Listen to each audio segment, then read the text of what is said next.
मुख्यमंत्री विष्णुदेव साय जी से तमिलनाडु के किसानों ने सौजन्य मुलाकात की है। मुलाकात के दौरान किन बातों को लेकर चर्चा हुई है, किसानों ने उनसे क्या कहा है, मुख्यमंत्री की उनके साथ किन बातों को लेकर वार्तालाप हुई है, तमाम चीजों की जानकारी इस वीडियो में मेरे लोकल टीवी के दर्शकों तक पहुंचाऊंगा। नमस्कार, मैं हूं रवि तिवारी, आप देखना शुरू कर चुके हैं लोकल टीवी। आपको बताना चाहूंगा कि मुख्यमंत्री विष्णुदेव साय से आज विधानसभा स्थित उनके कार्यालय में तमिलनाडु कावेरी जो फार्मर्स प्रोटेक्शन एसोसिएशन के प्रतिनिधि मंडल ने उनसे सौजन्य मुलाकात की। इस दौरान तमिलनाडु के किसानों ने मुख्यमंत्री का पारंपरिक रूप से धान और पान से बनी माला पहनाकर अभिनंदन किया और अपनी परंपरा के अनुरूप रेड बनाना, लाल केला, आम, नारियल के पौधे और कटहल उपहार स्वरूप भेंट किए। इस आत्मीय स्वागत के लिए मुख्यमंत्री विष्णुदेव साय जी ने किसानों के प्रति आभार व्यक्त किया और इस अवसर पर संस्कृति विभाग के सचिव जो अनबलगम पी भी उपस्थित थे। तमिलनाडु के किसानों ने छत्तीसगढ़ सरकार की नीति को अनुकरणीय बताया और कैसे अनुकरणीय बताया इसके विषय में भी जानकारी दर्शकों तक पहुंचाऊंगा।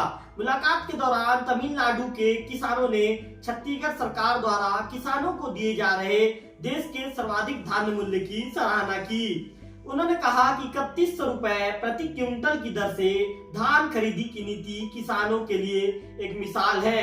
इस पहल को किसानों की आर्थिक सशक्तिकरण की दिशा में एक ऐतिहासिक कदम बताते हुए उन्होंने कहा कि जब किसानों को उनकी उपज का वाजिब मूल्य मिलता है तो वे न केवल अधिक उत्पादन के लिए प्रेरित होते हैं बल्कि खेती को एक स्थायी आजीविका के रूप में भी देख सकते हैं। एसोसिएशन के महासचिव श्री स्वामी मलाई सुंदर ने आगे कहा, जो बिमल नाथन ने मुख्यमंत्री की इस नीति की सराहना करते हुए कहा कि उचित समर्थन मूल्य में किसानों को आश्वस्त करता है कि उनकी मेहनत का सही मूल्य मिलेगा। जब मूल्य उत्पादन लागत से मेल खाता है तो किसान निडर होकर खेती कर सकते हैं और अपनी आजीविका को समृद्ध बना सकते हैं। छत्तीसगढ़ का ये कदम पूरे देश में एक मिसाल बन सकता है। मुख्यमंत्री विष्णुदेव साय जी ने किसानों से संवाद करते हुए कहा कि छत्तीसगढ़ सरकार का संकल्प किसानों को उनकी मेहनत का पूरा लाभ दिलाना है। उन्होंने कहा कि हमारी सरकार किसानों के कल्याण के लिए प्रतिबद्ध है।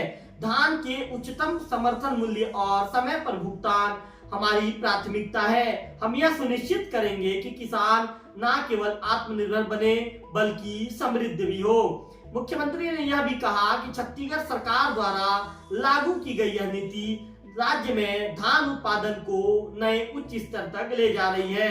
किसान हितैषी योजनाओं के कारण प्रदेश में धान का उत्पादन लगभग 1.50 लाख मीट्रिक टन तक पहुंच गया है, जो राज्य के कृषि क्षेत्र में एक महत्वपूर्ण उपलब्धि है।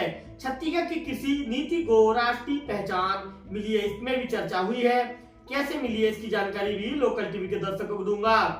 तमिलनाडु के किसानों ने इस अवसर पर छत्तीसगढ़ सरकार की कृषि नीतियों की राष्ट्रीय स्तर पर पहचान की सराहना की। किसानों ने कहा कि जब सरकार किसानों के हित में ठोस नीतियां बनाती है तो उनका सीधा प्रभाव उनकी आय, जीवन स्तर और समृद्धि पर पड़ता है। यह मुलाकात दो राज्यों के किसानों के बीच आपसी सौहार्द और किसान ये कहें कि कृषि सहयोग का प्रतीक बनी।